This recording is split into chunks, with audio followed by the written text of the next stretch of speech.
Here we go. Hey, everything on 3. Number 3. Win on 1. Oh, win on 3. 1, 2, 3. Win it. I know the next step from that. Eyes on 3. Everything on 3. 1. Everything.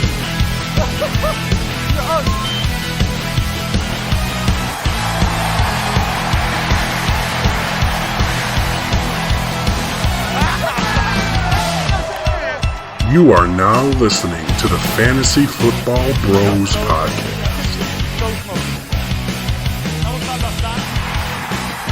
Welcome back, everybody, to the Fantasy Football Bros Podcast. It's your boy, all I do is win, no matter what. Chaz, and he is finally back. He's back now. He is back from a extended break. We have, there it is, the man, the myth, the legend, Mr. Jay Coleman. Jay Coleman, what's up, dog? What's up, boys? It's you're a back. And of course, you heard him giggling. We got the no nickname, no nonsense. It doesn't matter what your name is. What's up, guys? What's happening, everyone? What up? All right. And Dave, conspicuous. Hey, thanks for joining us today, man.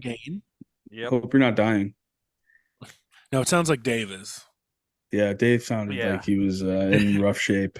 So get well soon, Dave. Did he send you a video this week or no? He didn't send me a video. We do have his locker. I think he's just dying. avoiding. I think he's just avoiding the that he did not hit the lock of the week. Hit the lock last week. He did not.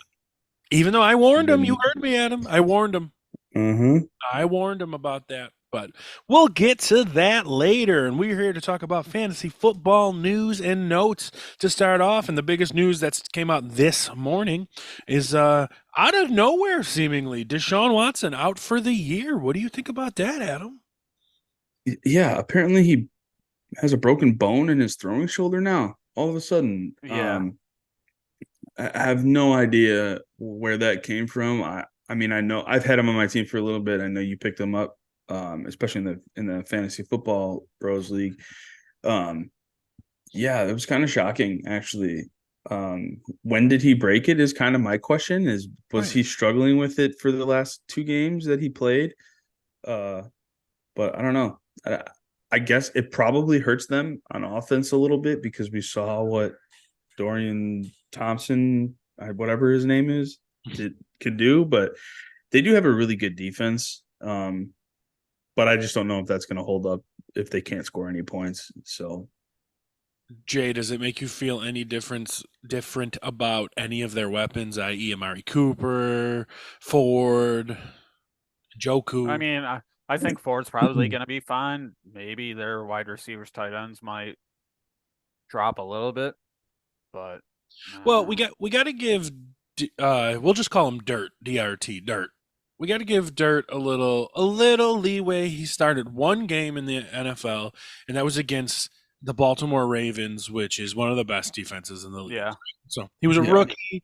He got crushed. So maybe he's better because certainly Jay's boy, P.J. Walker, wasn't the answer. And I call that Jay's boy because Jay was starting him last year. So that's forever Jay's boy now. But so you gotta give Dirt a little break. I'm not gonna panic and drop Ford because I don't think it matters. I might even give Ford and Hunt a little more work. I'm gonna slight worry about Cooper. I never looked at Cooper as a number 2 receiver anyways. To me, he was a number 3. I only have Cooper in 1 league, and I drafted him as a flex. As my flex, and I've been starting Michael Pittman over him anyway. So I'm not panicked because I only looked at him as a flex, and I would still look at him as a flex. And I'm not really panicked, honestly, about David Njoku because, when you're a young quarterback and sometimes you tend to unleash targets to the tight end. And like David Njoku's only getting 4 or 5 targets a game, and he's so athletic, he turns them into 50, 60 yards and gets your 11 points. So, I don't think Njoku's going to plummet. Like, I'm having an issue in the Fantasy Football Bros League because Njoku's been so steady. And I got Trey McBride, who's been blowing up, and I'm kind of like tossed. And then I have Pat Fryermuth coming back, so I'm kind of tossed on who to start. And like I had Njoku in, but it did make, even though I said I don't want to drop him, that change in quarterback did make me make the switch from Njoku to McBride. But I wouldn't make the choice from Njoku to Musgrave or something like that. I would still roll with Njoku. So I would look at Njoku still as a top 10 tight end, honestly, moving forward. Yeah, I agree, and I have stock in Njoku as well. And he's been good, and he might not have. He was my pick last week in the bargains on daily. He had a decent game. He still had a lot of targets. He ended up with like 6 catches, but he just didn't score a touchdown this week. I mean, that's probably what you're at for tight ends who aren't Travis Kelce. Bro, if you're getting Jay, you know what I mean? Jay, if you get 11 points from your tight end, you're happy, right? Yeah. I mean, yeah, because if you don't have Kelce, you ain't getting shit for the most part. I mean, Laporta's been good. Well, yeah, Laporta, but I mean, for the most part. There she is. She heard Jay's voice. Say hi, Jay. Yep. She misses you. What's up, Pix? What's up, girl? So, so like Njoku is fine because I don't expect him to get. I expect him to get 9 to 11 points, and if he gets 16, great, and if he gets 6, whatever. That's kind of how I look at any tight end. I'm starting. Njoku's been pretty solid actually for actually playing this year, so I'm happy to start him as well. Let me pull up. I'm gonna pull up Watson really quick. I actually want to see. I don't remember when he came back. How many games has he played? Watson's been back for a couple games, and Watson's been fairly good in fantasy football. There was the one game he started. Okay, come on. So he played the first 3 games. Obviously, got hurt. There was a bye week in there, so he missed Baltimore and San Francisco the first time. Then he played Indy, and that's when he got hurt again. Yeah. And then missed Seattle, and he played the last 2 games. So, I mean, he came out and beat Baltimore, but that with a broken shoulder. This injury is apparently with a broken shoulder. So it's crazy to me that even happened. I'm gonna pull up Njoku really quick too. This trade for Watson's looking worse and worse with this injury now because he's basically missing like what 2 right and his guaranteed money. 2 seasons. So he played. So he didn't play against Baltimore and San Francisco, right? San Francisco has a good defense. We know that. So Njoku was shut down. But last time they played Baltimore, he went 6 for 46, 10 points. That's fine out of a tight end. And when he played in Indy, Watson played in Indy and then went out of the game in Indy, 10 points there. But that game against Seattle, he had 4 for 77 and a touchdown. So 17 points there with dirt. I'm okay with that. I'm going to start Njoku. That might have been PJ Walker, but they're the same guy. I actually am more confident in dirt because PJ Walker's is not. It might have been Walker, yeah, and I agree. Yeah, they're pretty much the same guy. So, well, another bit of news we got to talk about. Jay is Double J here again. Is he coming back or what? Probably. Yeah, but I mean, I would assume he is, but. As far as I know, I mean, it's only, we recording this on Wednesday night. So as far as I know, he's starting to practice a little bit and Yahoo's giving him fantasy projections. That doesn't mean much, but it's something. It's something. Plug him right into your lineup though, right, Jay? Yeah, I would. Yeah, absolutely. I mean, I was a little worried at first with Jaren Hall going in. Now that Josh Dobbs has played 2 games. And has absolutely killed it. I have no qualms about starting. Okay, so everybody wants to call Dobbs the Pastronaut, but I literally just this moment thought of his new nickname. I thought of his new nickname, and you guys are gonna love it. Are you ready for this, Jay? Yeah. Big Dick Dobbs. Big Dick Dobbs. That's it, right? He has shown some balls in this league, and he played hard in Arizona. They didn't win many games on there, but he came in and won 2 games in Minnesota. He played really well. If you guys remember last year, they signed him in Tennessee off the street to start a game, I think against the Chiefs or something, like a good team, and they almost won. Yeah. Like off the street. So he's a smart guy. Obviously, this NASA stuff, but like, I don't have any fear putting Double J in into my lineup. But as you guys know, I have Double J in a league. He might not crack my lineup this week because I have the ability to wait and see.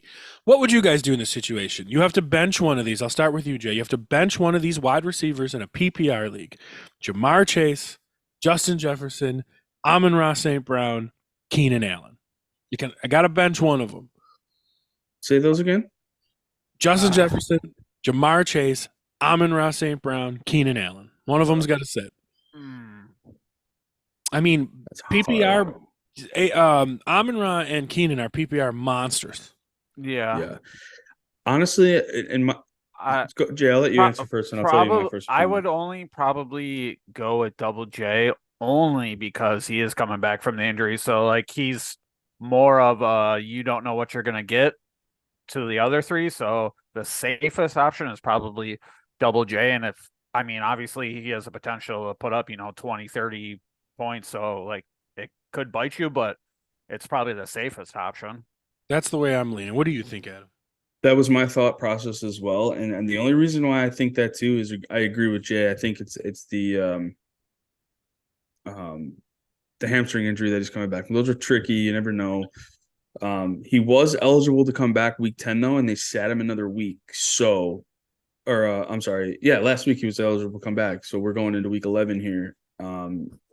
I think that's a safe bet. And it's hard to say because Chase plays Baltimore Thursday night, right? Tomorrow night, or tonight, or whenever you're going to watch this for listeners. Primetime Chase, man. Yeah, it's hard to sit Jamar Chase, and he does well against the Ravens. Mind you, no T. Higgins. No T. Higgins. So, yep. Yeah, that's a tough one. And Amon-Ra St. Brown just doesn't miss ever. Yeah, and we know Keenan Allen could be up and down, but he's been pretty up this year, and he's coming off a 40-point game. So yeah, exactly. Yeah. So it's just an interesting. The only other one I do want to discuss coming back is Devin Achane, and if you have him, and you can feel comfortable starting him as your number 2 running back, as your flex, if that's what you want to do. I don't see them easing him in. He was always eased in anyway. He was just so efficient on the plays he had that, I'd be more comfortable as a flex for him. I mean, Raheem Mostert hasn't been doing anything. I feel like the running game has died since he went out. So I think they need him, and they're going to lean on him, and he's just so explosive. That's my take on Achane. What about for you, Adam? Yeah, I mean, it's Miami, dude, and they run the ball. And I know Mostert hasn't been super great, but he's still scored. But yeah, I mean, Achane was running hard, and he was getting points, and they were running him into the ground. I definitely feel comfortable starting him, especially as a running back too. If he has to be a running back 1, hopefully he has a good game when he comes back. Who do they play this week? Let's see. Who's Miami play? Oh, and then actually, I just remember too, one more superstar coming back. Feels so good. Yeah, Justin Fields as well. Achane, Miami plays Vegas. Yeah, definitely start Achane in Vegas. Fire him up. What do you got to feel the same way, right, Jay? Yeah, 100%. I agree.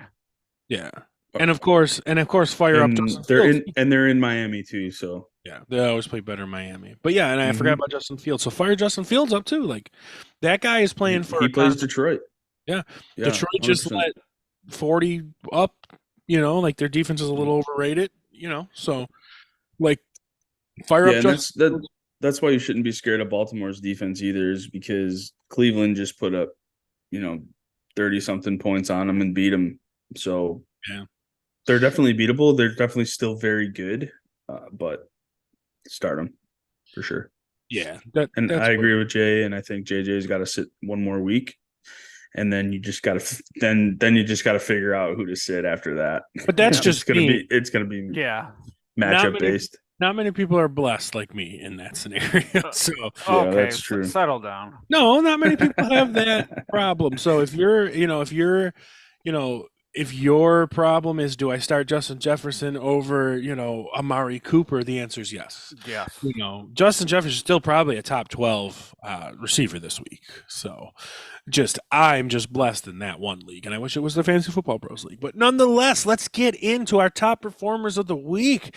And sitting there is your number one quarterback for the week on Adam's team, Mr. Dak Prescott. How you feeling about him now, Adam?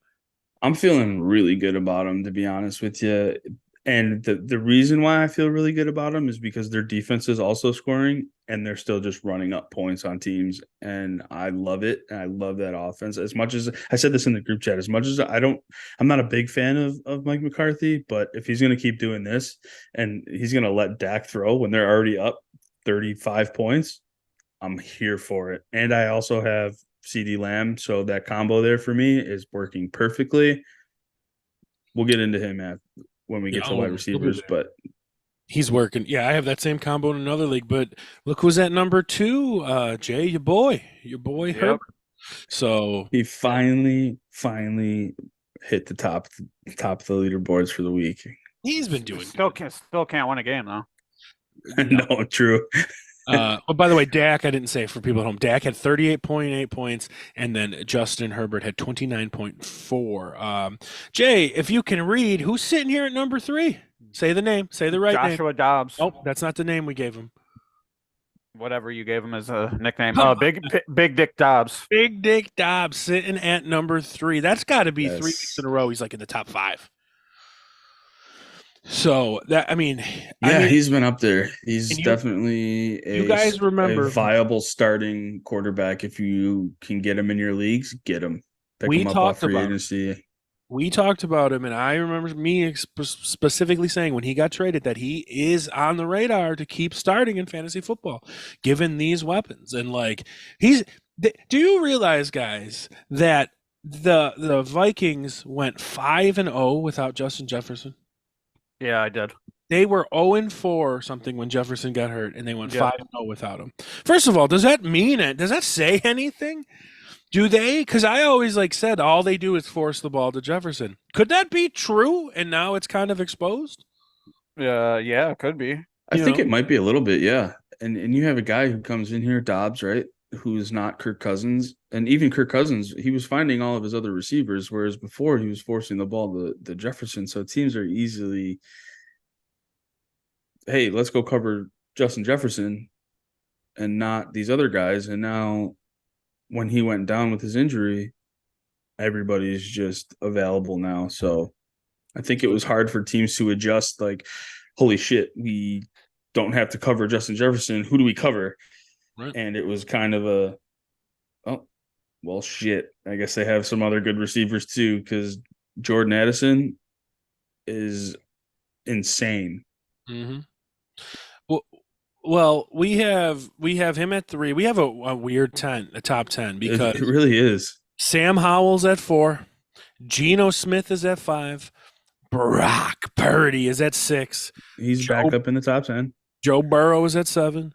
Jared Goff is at 8. A mainstay in the top 10, CJ Stroud is at 9. Baker Mayfield the Bake Show. 10. Russell Westbrook Wilson is at 11 against the Buffalo Bills. And Jay's quarterback, Jordan Love, and Jay also had Goff. And then Jay also has Jordan Love sitting there in the top 12. And I got Josh Allen down here. So, so odd top 12. I mean, I think you should just expect to see moving forward Sam Howell and CJ Stroud in your top 10 moving forward. I agree. Sam Howell sucks, but he gets the fantasy points, and that's what we're playing. Do you want him as the quarterback of your team? No. But he's getting the fantasy points. And CJ Stroud is not sucking. And he's tearing it up. And do we buy in Baker Mayfield, by the way? He's quietly having a good season, guys. Fantasy-wise, here's Baker Mayfield's last few games. 19 points, 19 points, 21 points, 17 points, 7 points, 23 points. Wait, I lied. Those were the projections. Those were right. I'm sorry. Yep, those were the fantasy points. So, so in the last out of 6 games, he's had over 17 points 5 of those times, and over 19 points 4 of those times. It's pretty good. Yeah, Yeah. he's doing well. I don't. It's tough because there's 32 teams in the league, right? They all have a starting quarterback, but in fantasy, you're only in a 10 or 12 man league, and a lot of people have guys in the top 12. I know Josh Allen had a down week, but your typical quarterbacks, and you're still not going to sit Lamar Jackson. You're still not going to sit Josh Allen, despite where they finished on this list. But I mean, if you have a Baker Mayfield and a Geno Smith, I mean, you're probably matchup based, and Yeah. I think I'd be confident in that matchup to start. Even Geno, or Baker. So. And to defend Josh Allen a little bit being low, it's his fault because he had 16.3 points. If he didn't have 4 turnovers, that'd be a 20-point game, Mm-hmm. right? So Yep, you're right. he's still fine. So Jay, you've got a couple of quarterbacks here. So you've got Jordan Love and you've got Jared Goff. Are you happy with that and doing the pairing and the picking like Adam was saying with those two? Yeah, I mean, for the most part, yeah. It's not like I got really any other option to be happy with it, but You got 2 guys here in the top 12, and like it seems that Jordan Love is in the top 12 every other week or so, and then we know Jared Goff has his boom games. Let's check it out since we're talking about Jared Goff here. Fantasy points last few games: 21 for Jared Goff, 13, 10, 22, 27, 12. So Jared Goff goes up and down. 19, yeah. 19, 23. So he's up and down. So I feel like Jared Goff, you got to like choose your right week. But Yeah. Jordan Love is not that different. Jordan Love's kind of consistent in the fact of being inconsistent lately, of like 18, 13, 15, 16, 7, 19, 25, 20. So they're the same guy. 20. Yeah. They're literally the same guy, I guess, right? Mm-hmm. For the most part, yeah. Yeah. So I didn't even realize that. Yeah, they're the same fucking guy. So it's just matchup based, and that's a strategy. Would you rather have these 2 guys or drop one of them to get Baker if you had the chance? I'd probably stick with who I got over Baker. I'd roll with what you got to over Baker. So that's a good call on that. All right. Let's move on to the wide receivers. Adam, who's number 1? You think? It's got to be Keenan. Yeah, it's got to be, right. Yeah, Keenan Allen, CD. CeeDee Lamb, Brandon Cook. So that is the number 2 and 3 overall are Giant wide receivers. Amon-Ra St. Brown is your number 4. Cowboy wide receivers, not Oh, Giant. yeah. What did I say? You said Giant. Fuck me. Yeah. Why did I say Giant? Oh, because they're against the Giants. That's why. Amon-Ra number 4. Mike Evans number 5. Jamar Chase number 6. Noah Brown number 7. Tyler Lockett. Chris Olave, Tyler Boyd, Jaden Reed, Tank Dell. Adam, I believe we called Noah Brown fool's gold. I think we did. But I the only reason being where I'm still weary on Brown and Tank Dell is because Nico Collins sat last week. Fair. So the ball had to go somewhere. And it did go to Dalton Schultz a little bit. And Noah Brown and Tank Dell. I mean, when CJ Stroud's throwing the ball, 360, 380 yards every week, guys are going to get their touches. So, bro, they had 150 yards rushing too. I know Singletary had a really great game.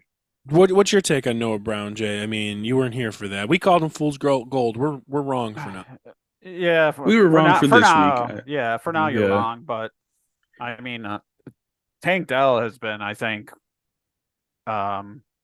pretty somewhat consistent points wise. Like he's got his ups and downs, but who do you rank? Definitely rank the 3 of them, Jay, right now. Dell, Collins, and probably Nico, Dell, Noah Brown. Yeah, I agree with that, Jay. See, I think I actually go Dell, Nico, Brown. I think I go Dell, Nico, Brown. But either way, I mean, none of them are separating. They're all doing pretty good. Yeah, So Yeah, I sure. mean they're all doing I mean, fantastic this year, and nobody considering, saw that coming because I'm yeah, pretty sure in the beginning of the season we all were like, don't draft anybody from yep. yep. from the I was, Texans, which uh, I'm sure nobody did, right? Unless you drafted Stroud as like a backup or maybe like a late keeper or whatever if you're in a keeper league. But man, as soon as they started going off, I tell you, those waivers went nuts. Yeah. Who had the better catch, Jay? Chris Olave or Cortland Sutton? uh, Olave, I think. You think so? I think Yeah. Sutton's catch was absurd. How he got that right foot in, like that was just out of control. And Olave's catch was great too. But I think, whew, Yeah, I can't pick. Honestly, I thought they were both fantastic. It just sucks more that it was against the Bills for Sutton. So I'm calling as I see it. Another surprise in here. yeah, Brandon Cooks, 32 points. Did he hmm have a big game last week too? He didn't. Oh, he had 1 point no, this week, he so no. didn't. But he's waking up. He's starting to wake up a He's little bit. he's a little bit more consistent. Yes, he had a bad game against Philly. Most second wide receivers do. Yeah. Um, but yeah, it's we Brandon Cooks still has it. Let's put it that way. He Well, still has it. It's just Adam, who would you rather put in your flex, Brandon Cooks or Amari Cooper? uh man, I think I would go Brandon Cooks. And honestly, it's just because of Dak. Okay. And Jay? Obviously, I don't trust the quarterback in Cleveland anymore. Um, I might go Cooper just because he's been more productive this season, but it's a toss up, I think. Tell you what, both of these receivers too have been around the league, been on different teams, been with good quarterbacks, been with bad quarterbacks, and they always seem to produce, right? So they're kind of similar in that aspect. So So let's look at this. Okay, Amari Cooper with Deshaun Watson in his game log. He had 6 points week 1, 16 points week 2, 24 points week 3. Uh, then Deshaun doesn't play, right? He has 2 points. Okay, bye week 5. Then they play San Francisco. He has 13 points. Not a bad game. No touchdown though, so his points are a little low. Then Indy, Deshaun Watson goes out with the injury, 4 points. Seattle, Arizona, Baltimore, 14, 24, 15. And Seattle was with might have been Walker, I think we said earlier, but with Deshaun Watson is 24 points and then 15 points last week against Baltimore. So I agree with Jay. He's been a lot more consistent than Brandon Cooks, but I'm pretty sure Brandon Cooks missed games with an injury, right? I don't even know. He was shit for a while. So Yeah, I mean, I agree. Let me look at his game log here. yeah, I think Okay, so he only missed 2 games. Well, 1 game because then they had the bye week 7. So, but you're right. He has been very bad. Um, we'll get into Brandon Cooks a little later. Well, let's get into the running backs of the week. Number one, Jay, who is it? I just got shot in the ass, your boy. Yeah, Brian Robinson. 6 receptions for 120 yards and a touchdown. All I got to say to that, people at home, is remember, he had a big passing touchdown. Gus Edwards had a big reception touchdown a few weeks ago. I mean, they got lucky. Edwards didn't stick with it. Just take your breath a little bit on Brian Robinson is all, big game, big play. Don't be slandering his name like that. Just a big game, big play. Breathe it in. He's been very consistent. He's been a lot better than I expected. That's for sure. Jahmyr Gibbs at number 2, Devin Singletary at number 3. Wow, what? What? So that's like 2 in a row of end quote backup running backs. People expect Jahmyr Gibbs to go off because he's a first round pick, talented in the world, but Devin Singletary out of nowhere, right? Like, geez, Yep. So something to keep up on. I mean, if you look at like the productions too, like what seems more sustainable? I mean, Jahmyr Gibbs had 14 carries, 70 yards with 2 touchdowns. Devin Singletary had 30 carries for 150 yards and a touchdown. Like that That's what you want in Um, system. I have to point this out too. Devin Singletary, that's how many yards they had rushing, 150 yards. He was the only back to touch the ball all game. They did not bring in anybody behind him. It was his game, and I mean, he certainly earned that third spot. Which you can't really say is the same for Gibbs because, still in the top 10 down here is Bumbles. He Mm-hmm. had 106. Bumbles had more rushing yards than Gibbs. Gibbs just got the couple of touchdowns. It was just like a backwards game. Yeah, They and basically Gibbs was used in the passing game, so that added a little bit to sure, it. But I that's mean, but that's six extra points where you're not going to get that from Montgomery. So right. Montgomery is really, And by the way, Adam, he has to run well. What's the difference in their points? 6 points. Not 6 points. So like they're basically Exactly. we're even this game. Weird game. Mm-hmm. First game. I know Jay's high on Gibbs, but Montgomery's not going away, folks. That was his first game back for injury. There's still a chance that they ramp him up.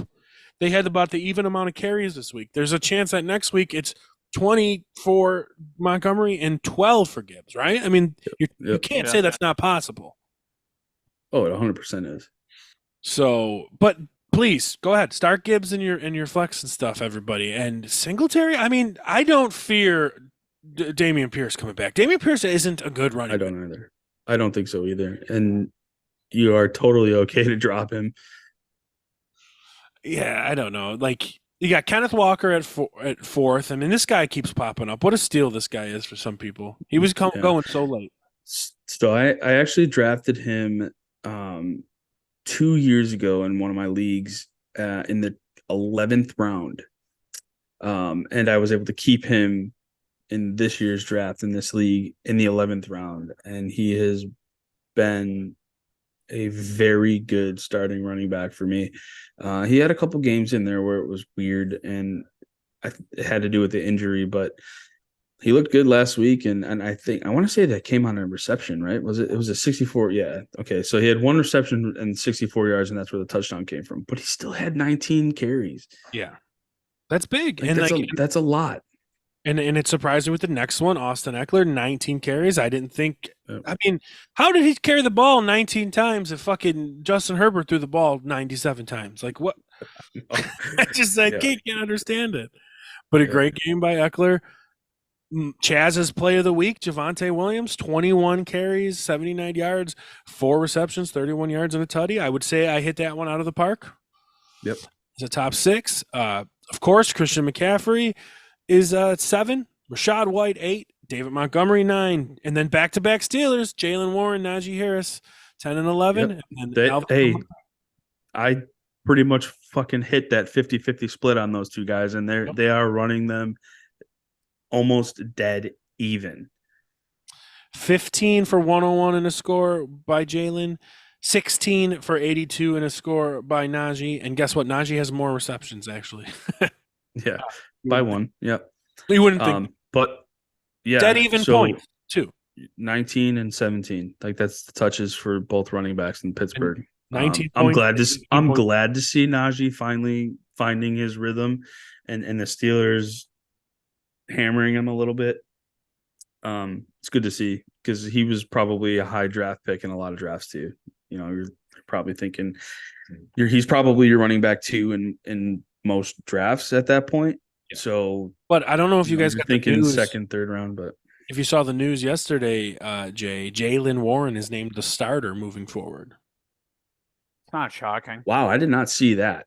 Yeah. So, but I don't think it matters. I don't think it does either. They're just going to do the same thing. Yeah. Right. So, but, they need to be in your lineups. And then, you got Bijan Robinson just outside the top 12 at 13. Got a touchdown again. 22 carries for Bijan, 95 yards. That's good to see. But guess what, Adam? Thank you, Arthur Smith. Finally, they lost, sure though, did. Adam. They lost. So what is going to happen now? Nothing. Arthur Smith is still going to be there, and I saw a report on him that the Falcons are planning on bringing him back for next year, so he's not going anywhere. God, fuck. But hopefully it ramps up for Bijan moving forward. Well, let's get on to tight ends real quick and just run through it. Your number one by a mile, maybe not a mile, by half a mile is TJ Hawkinson, George Kittle, Trey McBride, Dalton Kincaid, Tyler Conklin, Jake Ferguson, David Njoku, Dalton Schultz, Michael Mayer. See what I did there? Brock Wright. Those are the only ones that scored 10 plus. TJ being in the 30s. But the three that I want to touch on, Dalton Kincaid start him every week, right, Jay? Yeah, Is Sean McDermott going to go back to Dawson Knox? He better fucking not. probably. Well, Probably. You're right. Probably. probably. You're right. Probably. I was gonna say, you know who we're talking about? Yeah. George Kittle had a big game, but it was really one big catch. I think that was a 70-yard catch he got. It was like a 70-yard catch, Yeah, 60-yard great- catch or something like Great that. for him. As you can see, 3 receptions Yeah. for 116 yards and a touchdown. But that's what you get from Kittle, though. You don't get that high volume with Kittle like you would with like Kelsey or Andrews. So, But these are the two I mean, we need to discuss, yeah. though. McBride and Hawkinson. I'm telling you guys right now, TJ Hawkinson, I have him nowhere, guys. He is your number one tight end the rest of the year. Josh Dobbs was targeting Ertz at the beginning of the year. Then he had one big game with Trey McBride, and now he's in with TJ Hawkinson, and look at the results. TJ Hawkinson's your number one tight end the rest of the years, above Travis Kelce. I'm telling you, from if we look back, we can try to remember this. From the week that Dobbs came over, or we'll just say week 10 on, Hawkinson's going to have more points than Travis Kelce. You heard it here first, folks. You heard it here, folks. First, folks. So, and then of course we have I'm back. Hey there, little fella. 8 receptions to Trey McBride, 131 yards. I mean, you got to believe in it. He's had 2 huge games out of 3. And the first game back with Kyler, he had a huge game, right? You got to buy Trey McBride. Not just saying that, guys, because he's on my team. But, like, you got to buy into Trey McBride. There we go. There sorry. he is. I don't know. My cord's a little funky. I got to get a new one, but sorry. Yeah, I agree. I'm on the Trey McBride train. Ertz is old. Yep. Still on an IR. I think he's eligible to return this week, but I don't care. Yeah. It's McBride. He's younger. He's faster. So, I mean, people and forget Kyler that- Murray, we saw him struggle to throw over the middle of an monstrous defensive line.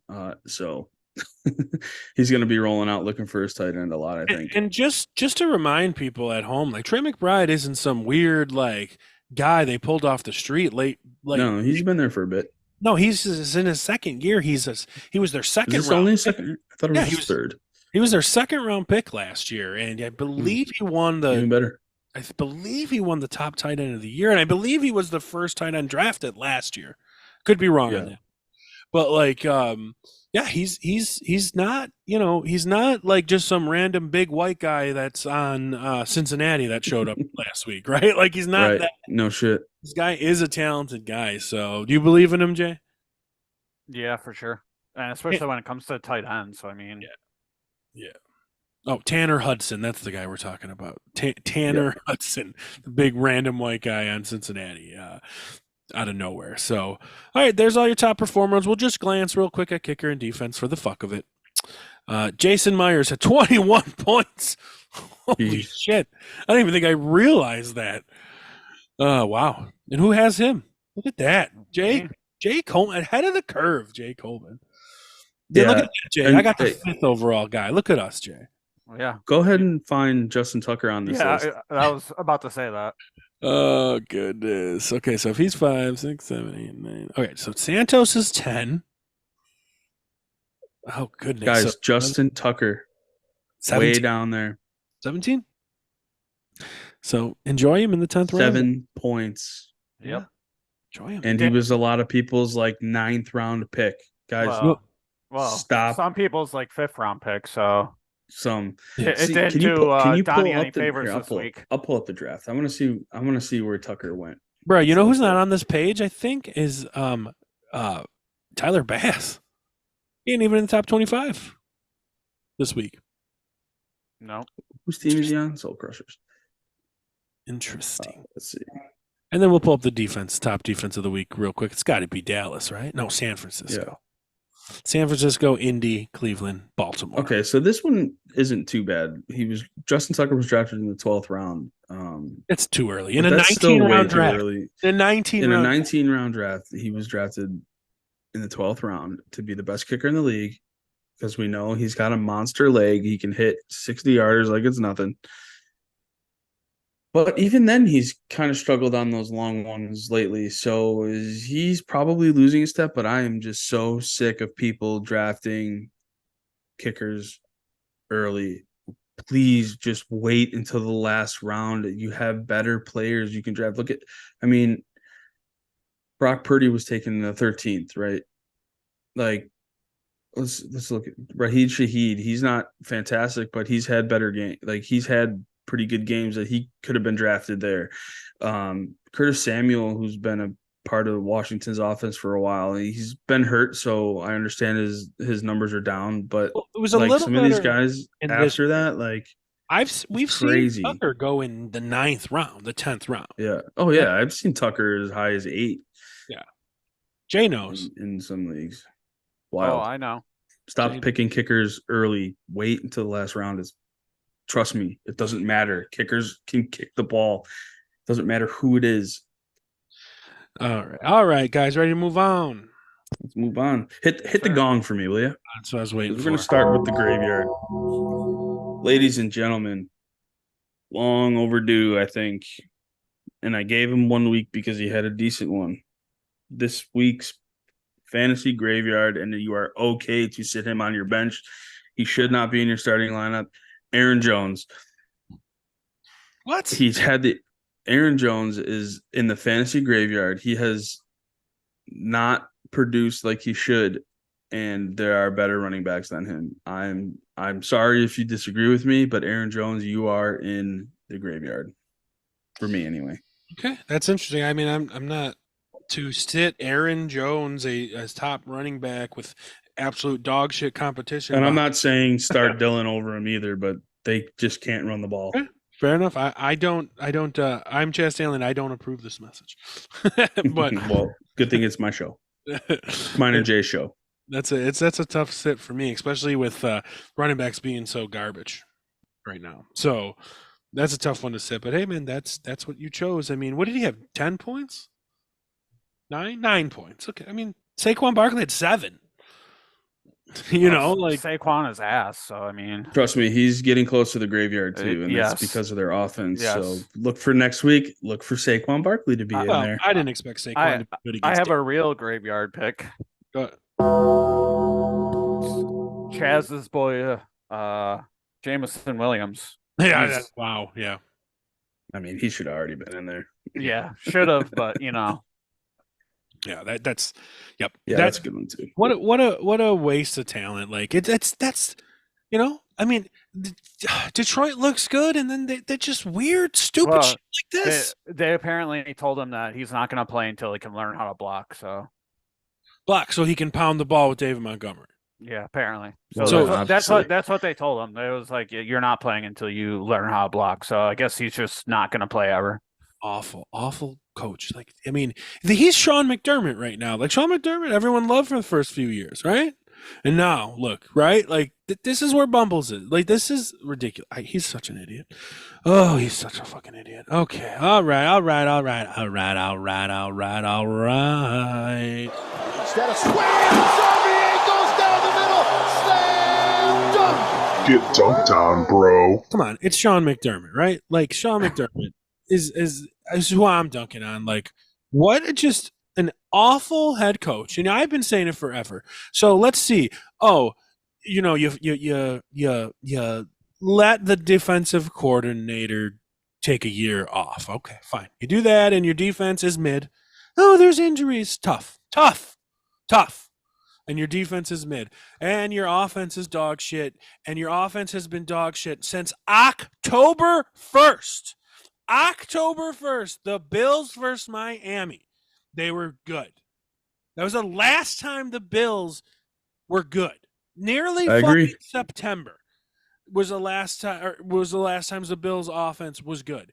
It is fucking almost Thanksgiving, and now you just make a move on Ken Dorsey? Yeah. And like too little too late, Sean McDermott. And then it's coaching. It's always coaching. Oh, so your young running back fumbles the football, so you bench him for a half? You do that in fucking pee-wee football, bro. You put in 38-year-old Latavius Murray, who runs probably a 6'7" 40 right now. You put him in, not where we're running in quicksand, and then okay, you put him back in, and then James Cook tears it up. Yeah, okay, he fumbles again, but that was Josh's fault, and then he dropped it and picked it up because he's in his fucking head now. You idiot! You fucking dumb, stupid fucking head coach. You're just so fucking stupid. We win that game if McDermott doesn't make that move because we would have had at least another good drive. So, and I mentioned this in the group chat. Your top 2 draft picks from last year, Kyer Elam, defense, James Cook, running back, offense. So there's 2 possibilities here. They were both benched at one point this week. So here's the 2 possibilities here. Brandon Beane sucks at his job and should be fired, or Sean McDermott and the coaching staff can't get the best out of these players and should be fired. I know you don't want to hear about this, Bills fans, because you think they're invincible, but Brandon Beane got lucky by drafting Josh Allen, and he found some pretty good late defensive picks. I'll give him that with Milano. And then and so Sean McDermott doesn't get the best out of his players then, and Leslie Frazier didn't do it. Well, guess what? Nobody still is. And now the scapegoat. Well, you know what?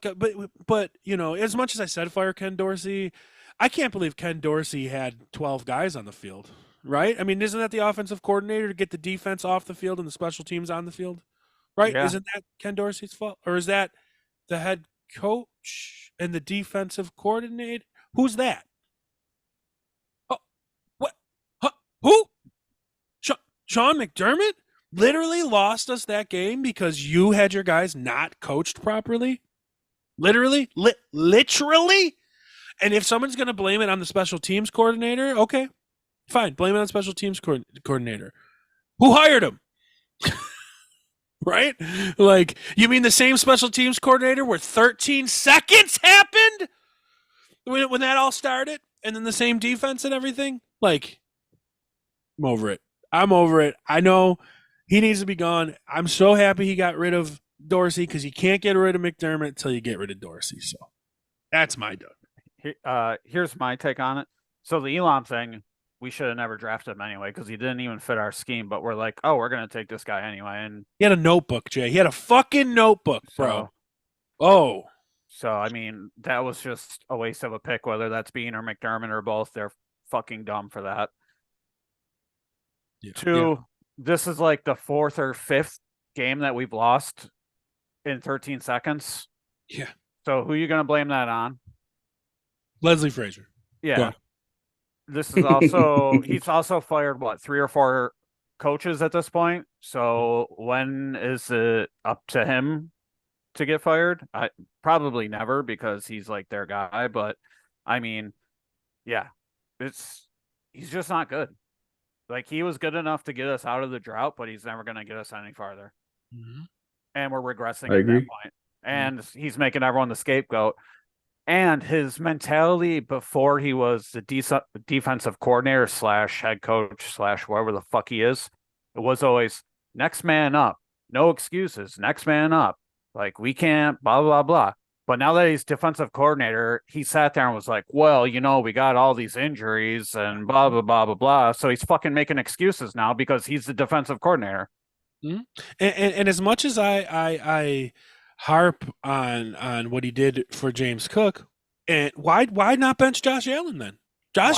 Why not bench Gabe Davis? Right, but I'm saying if you're going to bench the fucking rookie who you benched on his first carry ever, you're going to bench this fucking kid when Josh Allen's dropping the ball and throwing 2 awful interceptions. I won't blame Gabe's one. But then threw 2 awful interceptions. Bench him? Will our team be better? No, but apparently that doesn't fucking matter. It's about sending a message and being fucking fucking god Sean McDermott. Like, yeah, I'm sick of his word salad horseshit too. Like, if you guys watched his presser, was it like yesterday or today or whatever? And he's like, yeah, we need to create a subculture to the main culture of the culture to the subculture. And he's just like saying all this like horseshit stuff. Like, okay, can you actually say something that matters or means anything besides just like talking shit? you got anything to say about it, Adam, before we get into your guys? I do. Do you guys have you guys watched Josh Allen's demeanor lately? Yeah, he looks fucking This guy, depressed. okay, listen. Exactly. That's my point. Do you remember when he would score touchdowns late in games and he would jump up and down, go crazy, celebrate with his teammates and this and that? He scores a touchdown to go up right in the game. I did not see him smile once. Because he knew he was going to get blown. That fire that Josh Allen used to have, in my opinion, has literally been coached out of him. Yeah, well, I don't see it anymore. I don't see the passion that Josh used to play with. And it sucks. It's because we had a high-powered offense who hasn't been very good. Yeah. I said it in the group chat after the presser. Like, Sean McDermott has infected him. Like, what? Allen always took accountability, always took responsibility, always sat there by himself, answered the fucking questions. Now he's got Mitch Morse doing all the talking for him. He storms out fucking right away. And the questions that he does answer, he doesn't say shit. Like, that's not the Josh Allen. That McDermott has infected him, in my opinion, and he's sucked the life out of him. I agree. It's the and that was my Josh point. Allen. Is it the fire is gone from Josh Allen? The only one that's fired up on this team is Diggs. Not anymore. And yeah, not anymore. You're right, because he's tired of losing. The only one that's fired up is James Cook, and that's because Sean McDermott's such a great coach and benched him. That got him to bring the fire out. I do want to bring up a counterpoint real quick that my drummer Sean brought up that is something to think about. My drummer Sean said this. He said he noticed ever since Josh banged up his shoulder that dude looks like he's like stoned out of his mind and he's on some heavy shit. Could that be a possibility? Could they be drug? Might be. Could be he's in pain and they have him just doped the fuck down to get through the games, and maybe he's not at full strength and he's totally kind of like just doped down, like that. But like a lot of players play that way and they seem to do fine. So I mean, but maybe his shoulder injury is bigger than we think. But it doesn't matter. I'm happy I'm sorry. I'm happy that Dorsey's gone. I don't give a fuck about Joe Brady. Last time Joe Brady was offensive coordinator, I believe his quarterback was either Sam Darnold or PJ Walker or Teddy Bridgewater. So he didn't do good. But now he's got Josh. Yeah. You guys know too. I was a huge supporter of Dorsey. I thought we had to give him time. I still don't think he's solely to blame for this, but I mean, he's not. No, but McDermott's not going to fire himself. So I mean. But it's his job to fix it, and he never did. And if he tried to fix it and Sean put the kibosh on him, then Sean's got to fuck. I still don't. I don't even believe that this was Sean's. I mean, he claimed it was his decision alone. I think they told him like, "Yo, you got to do something. You got to fire someone," basically. And he was like, "All right, well, I guess I got to fire Dorsey because they asked him like, oh, like why now? Why in the short week?" And he's like, "Well, I just thought it was the right time now." It's like, have you not been coaching this team all season? Like, you should have done this forever ago for one, but now on a short week you're like, point, fuck it. Yeah, that's actually my dunk, and my dunk is just them waiting too long to do something to make a change. Like Jazz said earlier, we haven't been good since the Miami game. Okay, our offense has not fired on all cylinders. We might have even only have one cylinder left. I don't even know. But yeah, my actual dunk is them just waiting too long to make a change. Yeah, it's typical Buffalo fashion. They wait too long and then it's too late. So I don't expect the offense to just be good now. We play the Jets this week, so I don't know who already beat us week one.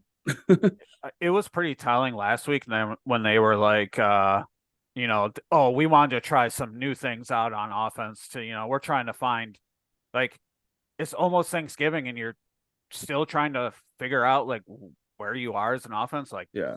We yikes, figured it out before. yikes.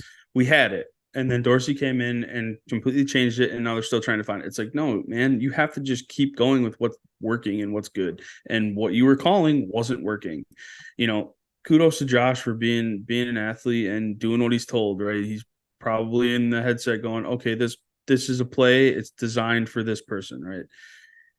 I don't have any doubt that Josh can read a defense, and I think he can make a good read, but it doesn't seem that way in this offense because he's throwing picks to guys that are double covered and triple covered, and it's part of that too, I think, is just that the offense is so predictable that like the defense knows where he's gonna throw it to because that's what Dan Orlovsky was saying on ESPN, that the Bills run a very predictable offense. I agree. Yeah, and he's not wrong. And like, look what happened when we put James Cook back in the game. He was getting some pretty chunk runs. He was running for like 5-6 yards carry.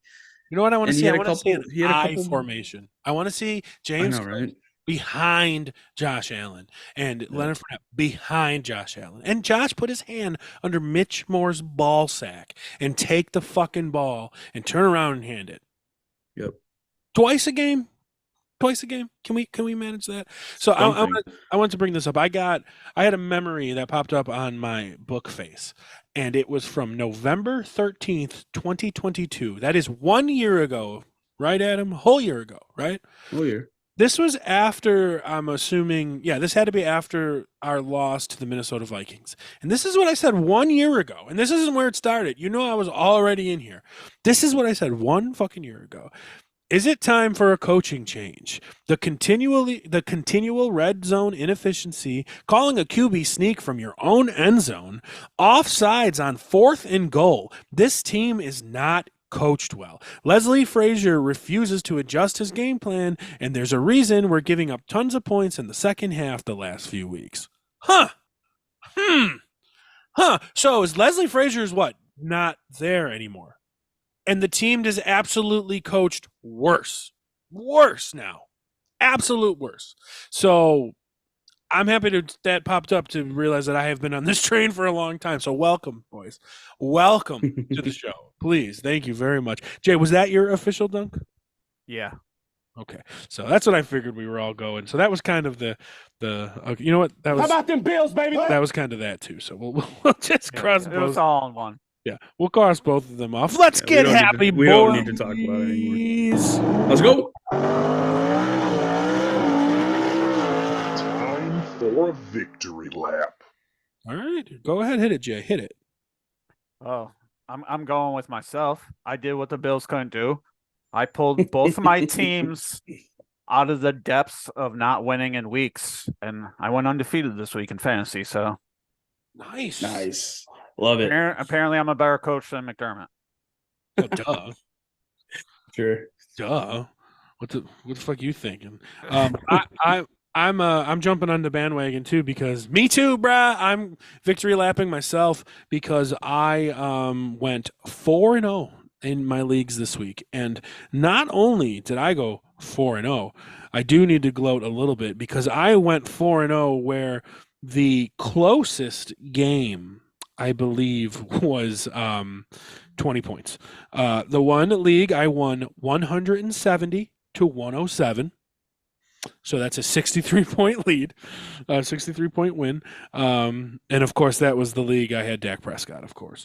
The Fantasy Football Bros League was closer. It was 20 points, 157 to 138. Okay, fair enough.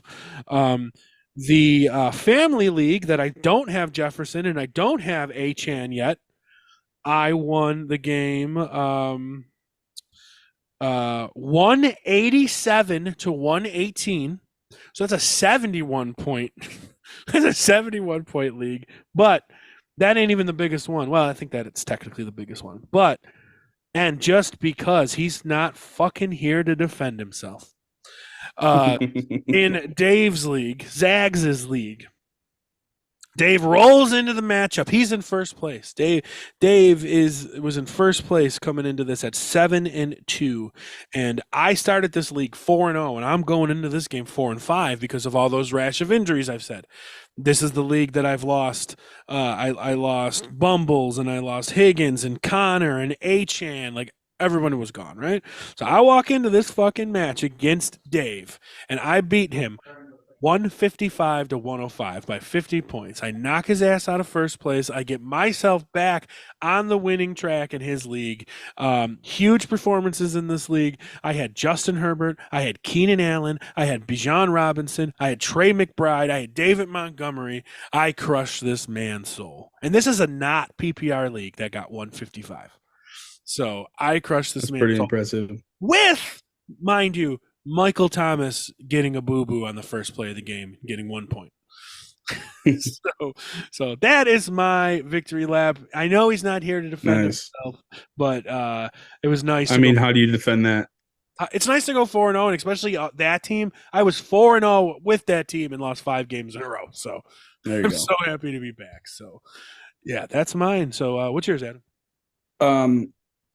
Now that you guys all said fantasy, I'm gonna jump on that, but I have another one too. So, but my fantasy, my big money league, the one that I, really, really care about a lot. Not that I don't care about the fantasy football bros, because I'm absolutely dominating in that league too. About you either. I'm in first in the fantasy football bros, but I dropped 3 games in a row in my big money league, and I came back on top to win the next 2 games. I'm back in first place in two leagues. I love it. But my actual victory lap actually goes out to the Vegas Raiders. Okay. And it's for the complete opposite of the Buffalo Bills. And they did not wait to make any changes. They completely cleaned house. Head coach, GM, offensive coordinator. They bring in Antonio Pierce, and he's 2-0. Changing the vibe and changing the everything about the team has helped them. They made a quarterback change. Josh Jacobs has been running the ball really well. It's awesome. And my victory lap goes out to them, and they have a tough one this week against Miami. I don't expect them to win that one, but for now, the victory goes out to them. They made the changes when they needed to, when they found it necessary, and it's helped them. So good for them. What if they do win it? If they do win it, then I am on the Vegas train, man. Holy shit, because they did what teams are afraid to do midseason is clean house. Yeah, man, if they win and they beat Miami, it'd be huge. All right. So so I keep lying to you guys, and I don't have the drop for our new segments yet. I've been busy. Give me a break.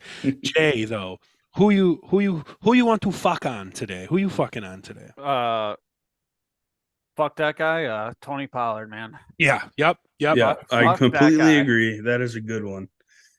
I don't know if all of us here said at the beginning of the season that he wasn't a number 1 and he was going way too high, but I know at least I believe me and Chaz were. I can't remember what you said about him, Adam, but I agreed. I mean, I didn't see anything different. Fuck that. I mean, I don't think I actually really had too much of an opinion on him, but I totally agree with that. I mean, he's about to lose his job. he should be. He's benchable, right? Yeah. And here's what I have to say about that. Like I said earlier, the Cowboys are burying teams. They're absolutely putting the hammer down. And in a game that was 42-7 or whatever, I don't even know if the Giants scored. 49. Okay, so they did score 49-14 in a game that they scored 49, and I think the week before they scored 42 or whatever it was.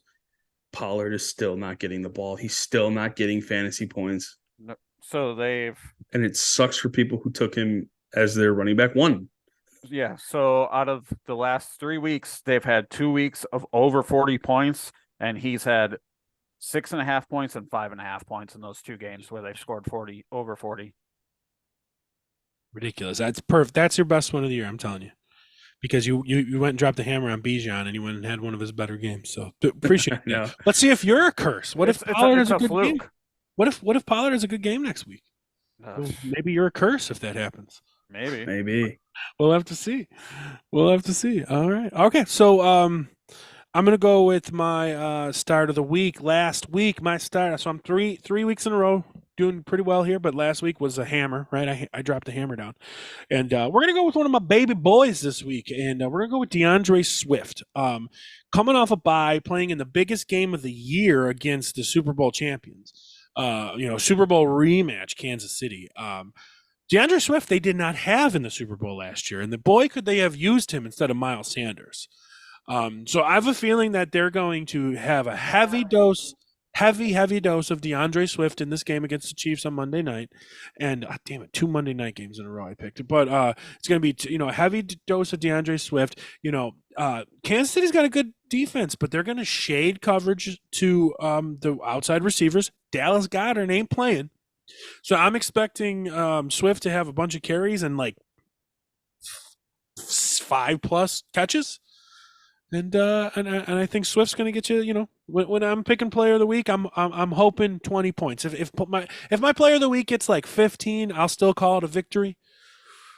But I'm expecting more. I'm expecting like 20 for DeAndre Swift. So against like it. So fire him up because you're going to see why he's so important to them because it's going to be a different game because Philly is going to crush the Chiefs. So especially with DeAndre Swift. So that is my start of the week. So we'll move on. I like it. What is your daily saver? What do you call it? Daily value. All right, guys, we got the daily bargain. And I got two for you, and here's the reason why. And they're both Dallas Cowboys wide receivers. We're going with Brandon Cooks, and we're going to go with Michael Gallup as well. If they show that they want to keep slinging the ball and Dak Prescott's going to just throw all over the place, Brandon Cooks right now on FanDuel is 5,900, and Gallup is 5,500. Okay, so my bargains here. I'm trying to stay underneath that $6,000 mark on your This is FanDuel. on your this is on FanDuel, yeah. Which they're usually pretty much about the same across like FanDuel, DraftKings, anywhere you can draft a team. But I stick with FanDuel. But under that $6,000 mark is usually a pretty safe bet to be a bargain because you're spending a lot more on guys like, Christian McCaffrey or, Keenan Allen, who are probably in the upper $8,000 to $9,000 range. And sometimes you can get up to 10, but that's literally, you only get 60,000. So that's a huge chunk of your capital there. But, Brandon Cooks, who had a very good game. We saw he was, what was he, 2, I think, or 3? Yeah. In the 3. wide receivers, 3. He had 32 points. He had a massive game, and it's good to see that because we all said he still had something left.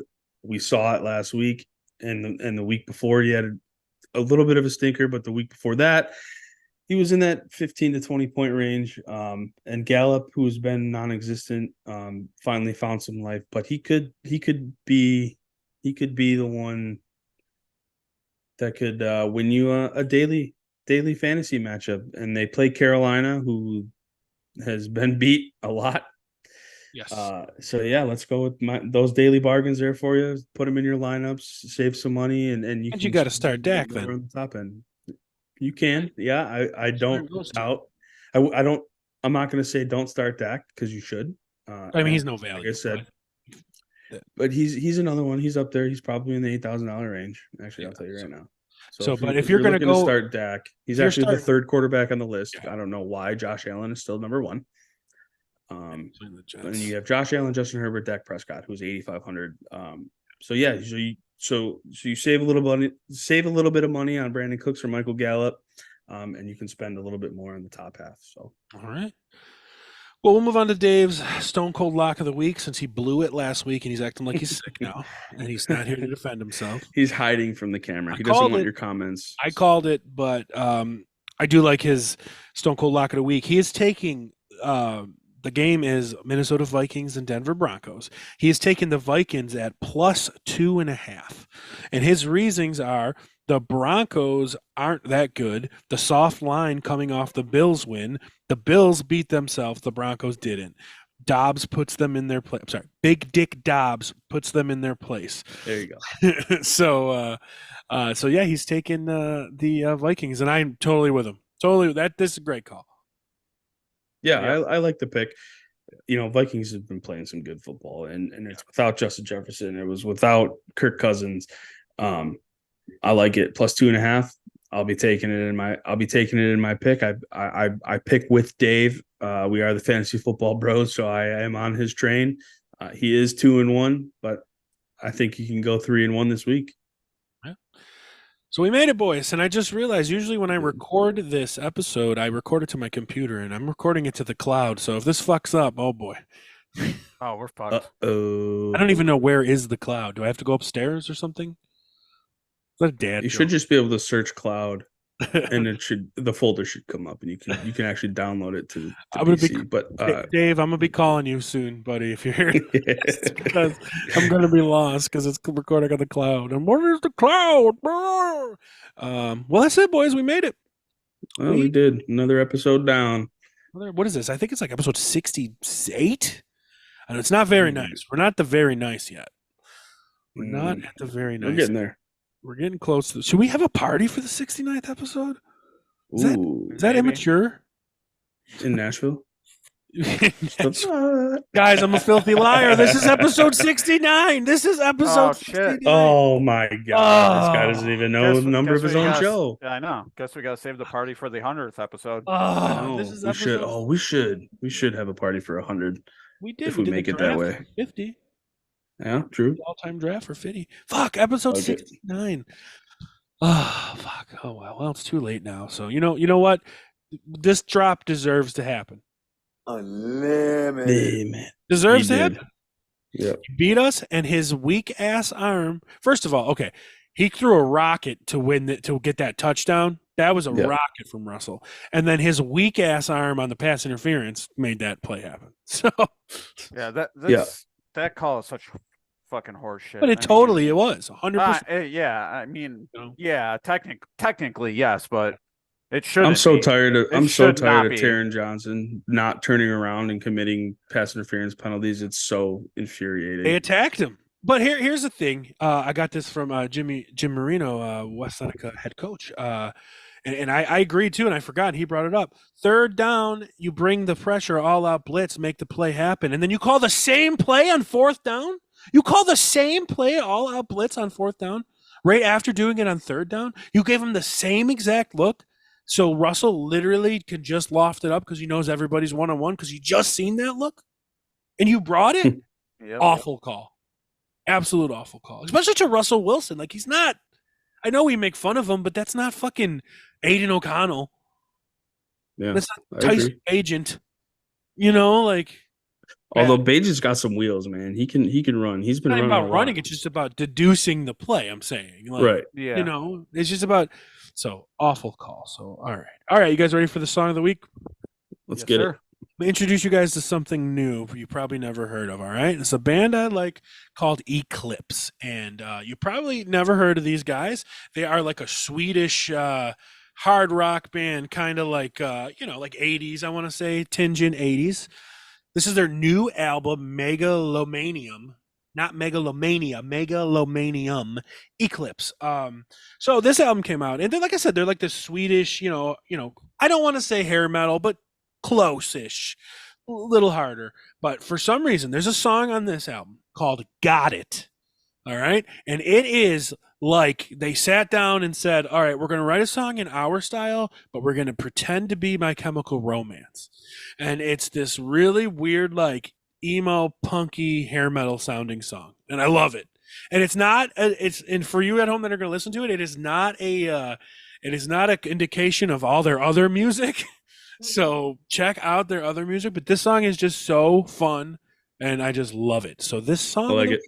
is called Check it out. Got It. Nice. All right. So you guys never heard of them, right? I'm sure. I've never heard of him. No. They're just a cool band I've discovered, later, in the past few years, and I love them. So hopefully I'll turn them Sweet. on to some new people. But maybe I should pick I don't want to say better song, but a more indicative song. But it's my current favorite song. So, all right, guys, we I made like it to the end. I got to go see if I can find the cloud. So, Jay, thank you for joining us. No problem.